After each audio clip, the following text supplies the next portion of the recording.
Hi hello ನಮಸ್ಕಾರ ಸ್ನೇಹಿತರೆ, ರನ್ನ ಟಿವಿಗೆ ನಿಮ್ಮೆಲ್ಲರಿಗೆ ಸ್ವಾಗತ. ಉದಯ ವಾಹಿನಿಯಲ್ಲಿ ರಾತ್ರಿ 9 ಗಂಟೆಗೆ ಪ್ರಸಾರವಾಗುತ್ತಿರುವ ಮೈನಾ ಧಾರಾವಾಹಿಯು ಮುಕ್ತಾಯ ಕಾಣುವ ಸಾಧ್ಯತೆ ಇದೆ. ಇದರ ಬಗ್ಗೆ ಇನ್ನೇ ನೋಡೋದಲ್ಲಿ ತೆಗೆದುಕೊಂಡು ಬರೋಣ.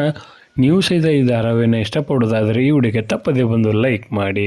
ಕನ್ನಡ ಕಿರುತೆರೆಯಲ್ಲಿ ಸದ್ಯ ಸಾಲು ಸಾಲು ಹೊಸ ಧಾರಾವಾಹಿಗಳು ಬರುತ್ತಿರುವ ಕಾರಣಕ್ಕಾಗಿ ಸಾಕಷ್ಟು ಧಾರಾವಾಹಿಗಳು ತಮ್ಮ ಕತೆಗೆ ವಿದಾಯವನ್ನು ಹೇಳುತ್ತಿವೆ. ಅದೇ ಲಿಸ್ಟ್ನಲ್ಲಿ ಇದೀಗ ಮೈನಾ ಧಾರಾವಾಹಿ ಸಹಿತ ಬಂದು ನಿಂತಿದೆ. ಫೆಬ್ರವರಿ 19, 2024ರಂದು ಆರಂಭಗೊಂಡಿದ್ದ ಮೈನಾ ಧಾರಾವಾಹಿಯು ಸಾಕಷ್ಟು ಯಶಸ್ವಿಯನ್ನು ಮತ್ತು ಸಾಕಷ್ಟು ಜನರ ಮೆಚ್ಚುಗೆಯನ್ನು ಪಡೆದುಕೊಂಡಿದೆ. 830ಕ್ಕೂ ಅಧಿಕ ಸಂಚಿಕೆಗಳನ್ನು ಪೂರೈಸಿ ಮುನ್ನುಗ್ಗುತ್ತಿರುವ ಮೈನಾ ಧಾರಾವಾಹಿಯು ತನ್ನ ಕತೆಗೆ ವಿದಾಯವನ್ನು ಹೇಳುವ ಸಾಧ್ಯತೆ ಇದೆ ಎಂದು ಹೇಳಲಾಗುತ್ತಲಿದೆ.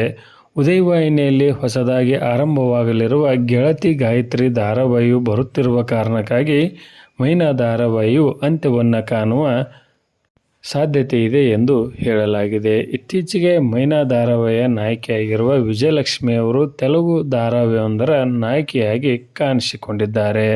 ಒಳ್ಳೆಯ TRPಯನ್ನು ಪಡೆದುಕೊಳ್ಳುತ್ತಿರುವ ಮೈನಾ ಧಾರಾವಾಹಿಯು ತನ್ನ ಕತೆಗೆ ವಿದಾಯವನ್ನು ಹೇಳುವುದು ಪ್ರೇಕ್ಷಕರಿಗೆ ಬೇಸರವನ್ನು ತರಿಸುತ್ತದೆ ಎಂದೇ ಹೇಳಬಹುದು. ನಿಮ್ಮ ಪ್ರಕಾರ ಈ ಧಾರಾವಾಹಿಯು ಮುಂದುವರಿಯಬೇಕಾ ಅಥವಾ ಅಂತ್ಯವನ್ನು ಕಾಣಬೇಕಾ ಎಂಬುದನ್ನು ಕಮೆಂಟ್ ಬಾಕ್ಸಲ್ಲಿ ತಿಳಿಸಿ. ಧನ್ಯವಾದಗಳು. ನಮಸ್ಕಾರ.